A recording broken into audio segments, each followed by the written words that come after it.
ICGS विग्रह, ये की फैक्ट इसके अंदर क्या है, इंपॉर्टेंट है। हम लोग बार बार डिस्कस करते हैं कि मलक्का जो स्ट्रेट है उसकी बड़ी इंपॉर्टेंस है, क्योंकि मलक्का स्ट्रेट से ही चाइना का सारा बिजनेस जो है इंडियन ओशन के थ्रू होके, पहले बे ऑफ बंगाल से इंडियन ओशन, फिर वहां से होके बाकी जगहों पे माल अपना एक्सपोर्ट करता है। अब पॉइंट ये कि ये जो मलक्का स्ट्रेट है इसके दोनों तरफ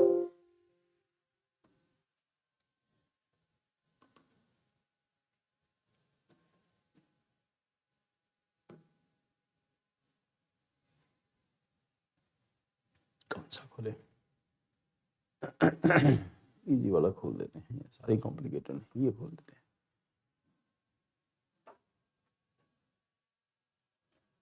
see this is straight of Malacca. अब स्ट्रेट ऑफ मलक्का के एक तरफ यहां पर मलेशिया है,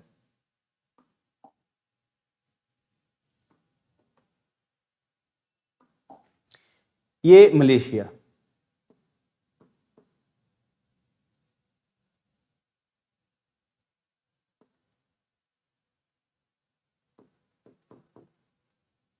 ये इंडोनेशिया,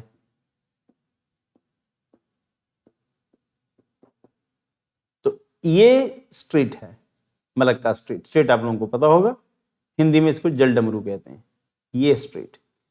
तो पॉइंट ये कि मलेशिया के रिलेशन, इंडोनेशिया के रिलेशन और मलेशिया के रिलेशन जो है वो चाइना से बहुत ज़्यादा अच्छे नहीं है, और इस केस में इंडिया रिसेंटली इंडोनेशिया से पाम ऑयल भी बाय कर रहा है। मलेशिया के साथ भी महातिर मोहम्मद के हट जाने के बाद चीज़ें नॉर्मलाइज हो गई, उन लोगों को भी रियलाइज हो गया क्या इसको हटाओ, ये बेवकूफ़ है, ये रिलेशन खराब कर दिए इसने। अब यहाँ से कोई चाइनीज शिप आता है, ये चाइना है ऊपर, यहाँ से कुछ शिप आता है, मलक्का स्ट्रेट क्रॉस करता है और यहाँ पर अंडमान निकोबार है। इंडिया ने, हम लोगों ने अगली क्लास में नई सबमरीन इंडिया जो न्यूक्लियर सबमरीन है, अगर वो सबमरीन वहां आ जाती है तो कहते हैं कि ये बे ऑफ बंगाल को 60% तक उसको कवर कर सकती है। तो यहाँ पर इंपॉर्टेंट है कि इन दोनों कंट्री के साथ इंडिया के रिलेशन कैसे हैं, क्योंकि यहाँ से जहाज आता है, अगर ये इंडियन टेरिटरी है, यहाँ हम लोग बाकी के अपने अलायंस पार्टनर के साथ, क्वाड के साथ इसको रिस्ट्रिक्ट कर सकते हैं, तो it will put huge pressure on China. That is very important thing. So उसके लिए क्या कर रहा है इंडिया? इंडिया दोनों कंट्रीज के साथ ना अपने रिलेशन को नॉर्मलाइज करने के लिए जॉइंट एक्सरसाइजेस कर रहा है और रिलेशन अपने बेटर कर रहा है। तो आईसीजीएस विग्रह की फैक्ट इसके अंदर क्या है?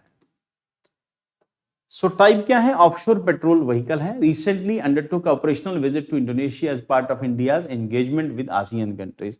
तो रिसेंटली इसने विजिट किया है, part of India's maritime diplomacy का पार्ट है, regional cooperation Indo Pacific Ocean के अंदर कोऑपरेशन इंक्रीज करने के लिए। टाइप क्या है? ऑफशोर पेट्रोल व्हीकल है, निगरानी करता है। और उसके बाद बिल्डर कौन है? एल&टी लार्सन एंड टोब्रो ने बनाया, शिप बिल्डिंग लिमिटेड।